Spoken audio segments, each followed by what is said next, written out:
പിതാവിൻ്റെയും പുത്രൻ്റെയും പരിശുദ്ധാത്മാവിൻ്റെയും നാമത്തിൽ ആമേൻ. എൻ്റെ പ്രിയപ്പെട്ടവരെ, ഇന്ന് മാർച്ച് 22 ഞായറാഴ്ച. അമ്മേ പരിശുദ്ധ അമ്മേ, അമ്മേ പരിശുദ്ധമേ, ദൈവമാതാവേ, കൃപാസനത്തിലൂടെ ഞങ്ങൾക്കും ഞങ്ങളുടെ ദേശത്തിനും അമ്മ മധ്യസ്ഥം തേടി തന്ന എല്ലാ അനുഗ്രഹങ്ങൾക്കും കൃപകൾക്കും ഞങ്ങളിപ്പോൾ ഹൃദയം നിറഞ്ഞ നന്ദി പറയുന്നു. അമ്മേ പരിശുദ്ധമേ, ദൈവമാതാവേ, 2004 ഡിസംബർ 7 ഉച്ചകഴിഞ്ഞ് 2:30 കൃപാസനത്തിൽ സംഭവിച്ച അമ്മയുടെ പ്രത്യക്ഷപ്പെടലിനെ കുറിച്ച് തിരുസഭയ്ക്ക് സമർപ്പിച്ചിരിക്കുന്ന പഠനരേഖകളുടെ മേൽ സഭാത്മകമായ പഠനം ആരംഭിക്കുവാൻ ഞങ്ങൾ പ്രാർത്ഥിക്കുന്നു. അമ്മേ പരിശുദ്ധമേ, ഭൂസ്വർലോകങ്ങളുടെ രാജ്ഞിയായ അങ്ങേയ്ക്ക് ഭൗമസംരക്ഷണത്തിനായി പ്രപഞ്ചപ്രകൃതിയെ തന്നെ തിരുസഭ പ്രതിഷ്ഠിക്കുവാൻ ഈ പ്രത്യക്ഷീകരണം വഴി ഇടയാക്കണമേ. പരിശുദ്ധമേ, ജപമാല മാതാവേ, സകല കൃപാസനം പ്രാർത്ഥനയോടും ചേർത്ത് ഞങ്ങളിപ്പോൾ പ്രാർത്ഥിക്കുന്ന ഈ കുടുംബത്തിന്റെ പ്രത്യേക നിയോഗം പറ മക്കളെ.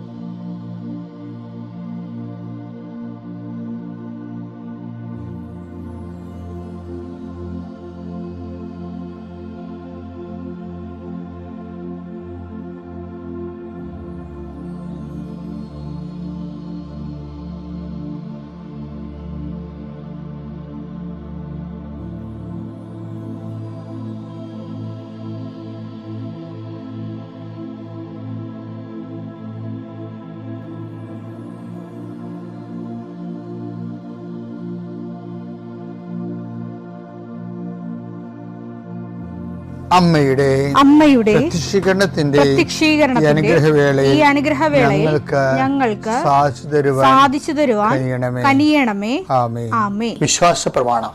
സർവശക്തനായ പിതാവും ആകാശത്തിന്റെയും ഭൂമിയുടെയും സൃഷ്ടാവുമായ ദൈവത്തിൽ ഞാൻ വിശ്വസിക്കുന്നു. അവിടുത്തെ ഏകപുത്രനും ഞങ്ങളുടെ കർത്താവുമായ ഈശോ മിശിഹായിലും ഞാൻ വിശ്വസിക്കുന്നു.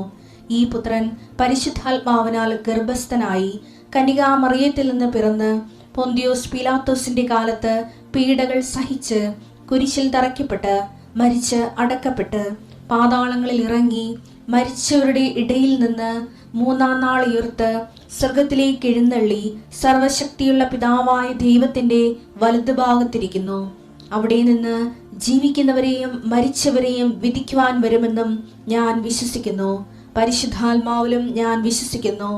വിശുദ്ധ കത്തോലിക്കാ സഭയിലും പുണ്യവാന്മാരുടെ ഐക്യത്തിലും പാപങ്ങളുടെ മോചനത്തിലും ശരീരത്തിന്റെ ഉയർപ്പിലും നിത്യമായ ജീവിതത്തിലും ഞാൻ വിശ്വസിക്കുന്നു. ആമേൻ. സുഖസ്ഥനായ ഞങ്ങളുടെ പിതാവേ, അങ്ങയുടെ നാമം പൂജിതമാകണമേ. അങ്ങയുടെ രാജ്യം വരണമേ. അങ്ങയുടെ തിരുമനസ് സ്വർഗത്തിലെ പോലെ ഭൂമിയിലും ആകണമേ. അന്നു വേണ്ടുന്ന ആഹാരം ഇന്ന് ഞങ്ങൾക്ക് തരണമേ. ഞങ്ങളോട് തെറ്റ് ചെയ്യുന്നവരോട് ഞങ്ങൾ ക്ഷമിക്കുന്നത് പോലെ ഞങ്ങളുടെ തെറ്റുകൾ ഞങ്ങളോടും ക്ഷമിക്കണമേ. ഞങ്ങളെ പ്രലോഭനത്തിൽ ഉൾപ്പെടുത്തരുതേ, തിന്മയിൽ ഞങ്ങൾ രക്ഷിക്കണമേ. ആമേൻ. നന്മ നിറഞ്ഞ മറിയമേ, സ്വസ്തി. കർത്താവ് അങ്ങയുടെ കൂടെ സ്ത്രീകളിൽ അങ്ങ് അനുഗ്രഹിക്കപ്പെട്ടവളാകുന്നു. അങ്ങയുടെ ഉദരത്തിൻ ഫലമായി ഈശോ അനുഗ്രഹിക്കപ്പെട്ടവനാകുന്നു. പരിശുദ്ധ മറിയമേ, തമ്പുരാന്റെ അമ്മേ, പാപികളായ ഞങ്ങൾക്ക് വേണ്ടി ഇപ്പോഴും ഞങ്ങളുടെ മരണസമയത്തും തമ്പുരാനോട് അപേക്ഷിക്കണമേ. ആമേൻ. നിന്റെ ഉന്നതമായ നാമത്തിന് സ്തോത്രം ചെയ്യുന്നു. കർത്താവേ, നിന്റെ വിശുദ്ധ പൗരോഹിത്യത്തെ മഹത്വപ്പെടുത്തണമേ. കർത്താവേ, സഭയിലുള്ള സാന്നിധ്യം ദൃഢമാക്കണമേ. 40 വർഷം ഞാൻ അർപ്പിച്ച കുർബാനയുടെ യോഗ്യതയായി കൃപാസ്ഥാന ജീവനോടെ പ്രത്യക്ഷപ്പെടുന്ന മാതാവിൻ്റെ മാധ്യസ്ഥതയിൽ ഇന്ന് ഈ പ്രാർത്ഥന കാത്തിരിക്കുന്ന എല്ലാ മക്കളെയും ഞാൻ ആശീർവദിക്കുന്നു. കർത്താവേ, നിന്റെ തിരുമുറിവാർന്ന വലത് കർത്താൻ മക്കളെ സ്പർശിക്കണമേ. അടിപ്പണ്ട പോലെ വൈതാക്കാലം പോലെ ദൈവികമായ ശക്തിയിലേക്ക് ആവശ്യിക്കട്ടെ. എല്ലാ കോശങ്ങളിലും എല്ലാ പെശുകളിലും ഞരമ്പുകളിലും ഉച്ചിമുതൽ ഉള്ളംകാല് വരെ കർത്താവിൻ്റെ രക്തം പടരട്ടെ. മാരകരോഗങ്ങൾ, തീരാവ്യാധികൾ യേശുക്രിസ്തുവിന്റെ നാമത്തിൽ മാറിപ്പോകട്ടെ. കർത്താവേ, അങ്ങയുടെ മക്കള് ഇന്നെടുക്കുന്ന തീരുമാനങ്ങൾ, അങ്ങയുടെ മക്കള് ഇന്ന് നടത്തുന്ന യാത്രകൾ, അങ്ങയുടെ മക്കള് ഇന്ന് കണ്ടുമുട്ടുന്ന വ്യക്തികൾ, അങ്ങയുടെ മക്കള് ഇന്ന് ഒപ്പിടുന്ന കടലാസുകൾ, രേഖകൾ, കർത്താവെ എല്ലാം നീ അറിയാനും അതുമൂലം ഉണ്ടാകുന്ന എല്ലാവിധ അതും ഈ എന്തിനു വേണ്ടിയാണ് ചെയ്യണത്? ആ വിഷയം ലക്ഷ്യം കാണാൻ വേണ്ടി, അത് എത്രയും സ്പീഡായിട്ട് കാണാൻ വേണ്ടിയും. സമയ ചുരുക്കത്തിൻ്റെ അമ്മയെ സഞ്ചാരി മാതാവേ, അമ്മ ഇവർക്ക് വേണ്ടി മധ്യസ്ഥം വഹിക്കണേ പ്രാർത്ഥിക്കുന്നു. ഗർഭിണികളായ മക്കൾ, അവിടെ കുഞ്ഞുങ്ങളെ ഓർത്ത് വിഷമിക്കുന്നവരുണ്ട്. ചിലർക്ക് അനക്കമില്ലാത്ത കുഞ്ഞുങ്ങൾ ഉണ്ടാവും, ചിലർക്ക് രോഗങ്ങൾ മാറാത്ത കാരണം ഉറക്കമില്ലാത്തവരുണ്ടാവും. ഈശോയെ, പലതരത്തിൽ വേദന അനുഭവിക്കുന്നവരും പൊറുക്കാത്ത വ്രണങ്ങളുള്ളവരും ഉച്ചമുള്ളങ്കാലം ഉണ്ടാകുന്ന രോഗങ്ങളെ കർത്താവ് ഏറ്റെടുക്കണേ പ്രാർത്ഥിക്കുന്നു.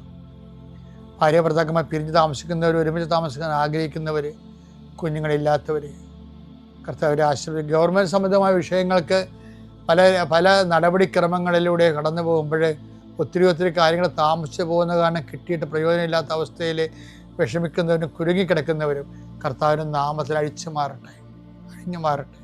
എൻ്റെ കർത്താവിൻ്റെ ഉന്നതമായ നാമത്തിൽ, സഭയുടെ അധികാരത്തിൽ നിൻ്റെ യാത്രകൾ, നിൻ്റെ സംസാരങ്ങൾ, നിൻ്റെ ചെയ്തികൾ, നീ ചെയ്യുന്ന പ്രവർത്തനങ്ങൾ, നീ കണ്ടുമുട്ടുന്ന വ്യക്തികൾ, സഞ്ചരിക്കുന്ന വാഹനങ്ങൾ, നിനക്ക് മനസ്സിൽ വിഷമം ഉണ്ടാക്കുന്ന സാഹചര്യങ്ങൾ എല്ലാം കർത്താവിൻ്റെ നാമത്തിൽ ഞാൻ ആസ്വദിക്കും. Spirit of power and grace. എൻ്റെ പ്രിയപ്പെട്ടവരെ, ഇന്ന് നമ്മൾ രണ്ട് വളരെ താഴ്ന്ന ജോലി ചെയ്യുന്ന രണ്ട് മനുഷ്യരെ കൊണ്ട് ഒരു രാജ്യത്തിൻ്റെ വലിയ വ്യക്തികളെ മാറ്റുന്നതാണ് നമ്മൾ കാണുന്നത്.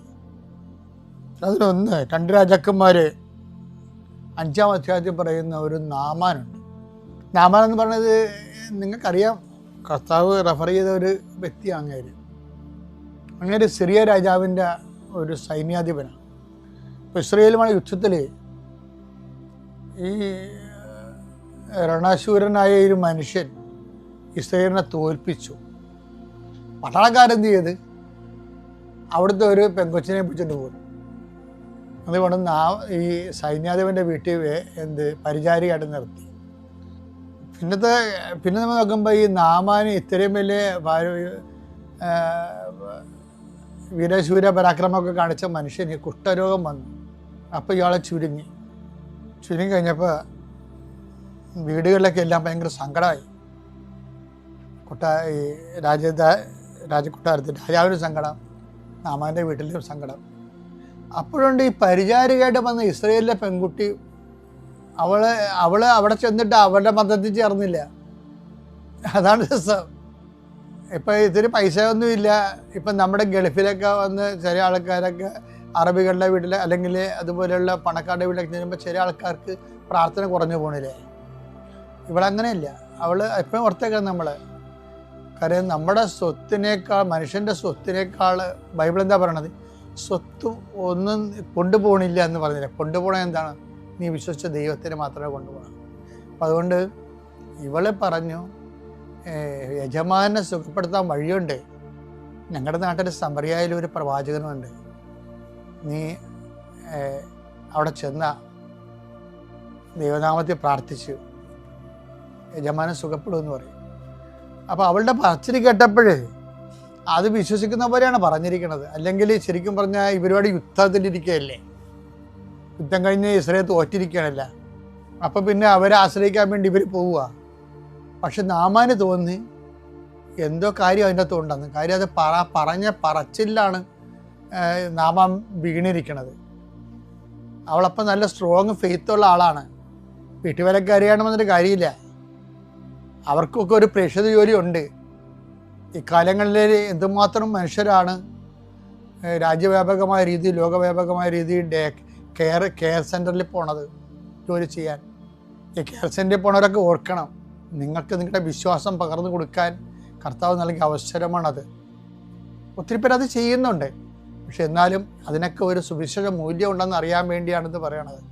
എന്താ വിഷയം എന്ന് വെച്ച് കഴിഞ്ഞാൽ, നാമൻ അങ്ങനെ രാജാവിൻ്റെ കത്തും വാങ്ങിച്ചു. അപ്പോൾ രാജാവ് ആ മനുഷ്യനെ എന്തുമാത്രം സ്നേഹിക്കുന്നു, കത്ത് കൊടുത്ത് വിട്ട്. ഇസ്രായേൽ രാജാവിന് മനസ്സിലായില്ലേ.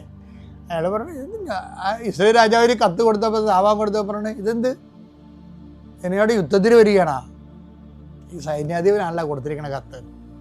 ഇപ്പം എന്തെങ്കിലും ഇഷ്യൂ ഉണ്ടാക്കി കഴുത്തെ കയറാൻ വരികയാണെന്നാണ് വിചാരിച്ചത്. അയാൾ വസ്ത്രം വലിച്ചു കയറി ദേഷ്യം കൊണ്ട്. അപ്പോൾ എലീഷ കേട്ടപ്പോൾ, നീ എന്ത് വസ്ത്രം കയറി? രാജാവാണെങ്കിലും ദൈവത്തിൻ്റെ പത്തുകൾ അറിയാൻ പാടില്ലാതായി. അതുകൊണ്ട് അവർക്ക് ചെയ്യാൻ പറ്റുന്ന അവർ ചെയ്ത്, അവരുടെ വസ്ത്രം കയറണം അവർക്കറിയാൻ പറ്റത്തുള്ളൂ. അതുപോലെ ചെയ്ത്. എലീഷ പറഞ്ഞ് അവനോട് എൻ്റെ അടുത്ത് വരാൻ പറയാൻ പറഞ്ഞു. വന്നപ്പോൾ എന്ത് പറഞ്ഞേ? പറഞ്ഞ് ജോർദാനിൽ പോയി കുളിക്കാൻ പറഞ്ഞു. അപ്പം അയാൾക്ക് പറഞ്ഞു, എന്താ കാര്യം? ഇവിടെ ഫാർഫാറും ആബോനായും സിറിയയിലെ നല്ല കണ്ണീര് പോലെ കിടക്കണ ജലമാണ്. അവിടെ കുളിക്കണ വരെ ഞാനും ജോർദാനിൽ പോയി കുളിച്ചിട്ടുള്ള ആളാണ്. അപ്പോൾ എനിക്കറിയാം അത് ഇത്തിരി കഠിനമുള്ള വെള്ളമാണ്, ഗാഢമായ വെള്ളമാണ്. വെള്ളക്കുറവുള്ള വെള്ളപ്പറ്റുള്ള കാരണം ഗാഢമായ വെള്ളമാണ്. അന്നും അങ്ങനെയാണ്, ഇന്നും അങ്ങനെയാണ്. ജോർദാനിലെ വെള്ളം കുറഞ്ഞുകൊണ്ടിരിക്കുകയാണ്, സോഴ്സ് കുറവായത് കാരണം. നാമാൻ പറഞ്ഞു, ഇതെന്താണ് മനുഷ്യനെ വിഡ്ഢിയാക്കണം, എനിക്ക് ഫാർഫാർ നദി നല്ലതല്ലേ, അല്ലെ അബോന അവിടെ പോയി കുളിച്ചാൽ മതിയല്ലേ. അപ്പോൾ കുതിരക്കാർ, അവിടെ രസമുണ്ട്. ദൈവം കുതിരക്കാരുടെ സുവിശേഷമാണ് അവരുടെ വിറ്റ്. ഒരു കുതിരക്കാർ ഇവനെ കൗൺസിൽ ചെയ്യും. നാമാന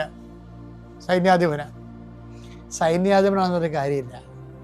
കർത്താവ് അവരെ കുതിരക്കാരെ വെച്ച് മറിക്കണം കണ്ടിട്ടില്ലേ? കുതിരക്കാരൻ പറയും, യജമാനെ ഇതിനൊക്കെ വലിയ കാര്യമാണ്, ഈ കാര്യത്തിന് ചെയ്യേണ്ടി വന്ന് അങ്ങ് ചെയ്യത്തില്ലായിരുന്നോ? ഇത് നിസ്സാര കാര്യമല്ലേ, ചെയ്താൽ പോരെ. അപ്പോൾ അയാൾക്ക് ബോധം വന്നു. ഇവരുടെ കൗൺസിലിംഗ്, കുതിരക്കാരുടെ കൗൺസിലിംഗ് ഭയങ്കര രസമാണ്. എന്നാൽ അവരെ പെട്ടെന്ന് പറഞ്ഞ് കാര്യങ്ങൾ ധരിപ്പിച്ചു. അയാൾ പോയി കുളിച്ചു. അയാളുടെ കുഞ്ഞിൻ്റെ ശരീരം ഒരു കുഞ്ഞിൻ്റെ ശരീരം പോലെയായി മാറിയത്. അപ്പം നമ്മളെന്ത് വിഷയം വെച്ചാൽ എല്ലായിടത്തും വളരെ അഗണ്യരായിട്ടുള്ള മനുഷ്യരെയാണ് ദൈവം വലിയ കാര്യങ്ങളൊക്കെ ഉപയോഗിക്കണം. അപ്പം നിങ്ങൾ പറയുന്നത് ഞങ്ങൾ ചെറിയവരാണ്, ഞങ്ങളുടെ ജോലി ഇതാണ്, ഞങ്ങൾക്ക് ദൈവവേല പറഞ്ഞിട്ടില്ലെന്നല്ല, നിങ്ങൾക്കാണ് കൂടി ദൈവവേല പറഞ്ഞിരിക്കണത്. ഏതവസ്ഥയിലായാലും കർത്താവിൻ്റെ വചനം പ്രഘോഷിക്കണം. അത് സമയം അനുകൂലമാണെങ്കിലും അല്ലെങ്കിലും. 2 തിമോത്തി 4:2 വചനം പ്രസംഗിക്കുക. സാഹചര്യങ്ങൾ അനുകൂലമാണെങ്കിലും അല്ലെങ്കിലും ജാഗരൂകതയോടെ വർത്തിക്കുക. മറ്റുള്ളവരിൽ ബോധ്യം ജനിപ്പിക്കുകയും അവരെ ശാസിക്കുകയും ഉദ്ബോധിപ്പിക്കുകയും ചെയ്യുക. ക്ഷമ കൈവിടാതിരിക്കുകയും പ്രബോധനത്തിൽ ശ്രദ്ധിക്കുകയും ചെയ്യുക. ഇതൊരു ബിഷപ്പിന് കൊടുക്കുന്ന ഉപദേശമാണ്. പക്ഷെ ഇത് സാധാരണ മനുഷ്യരെ കൊണ്ടും ചെയ്യാൻ പറ്റും. അതാണ് അവർ ചെയ്തിരിക്കുന്നത്. കാര്യം ആ ഇസ്രായേലിൻ്റെ പരിചാരികയും നാമാൻ്റെ പരിചാരികയും കുതിരക്കാരനുമാണ് കർത്താവിൻ്റെ പ്രവർത്തനം അവിടെ നടത്താൻ വേണ്ടി ദൈവത്തിൻ്റെ ഉപകരണമായത്. ദൈവവേദലെ നിൻ്റെ അവസ്ഥ ലളിതമാണെങ്കിൽ എളിയതാണെങ്കിലും അതിനൊരു ദൈവദൗത്യം ഉണ്ടെന്ന് നീ മറന്നു പോകരുത്. പിതാവിൻ്റെയും പുത്രൻ്റെയും പരിശുദ്ധാത്മാവിൻ്റെ നാമം.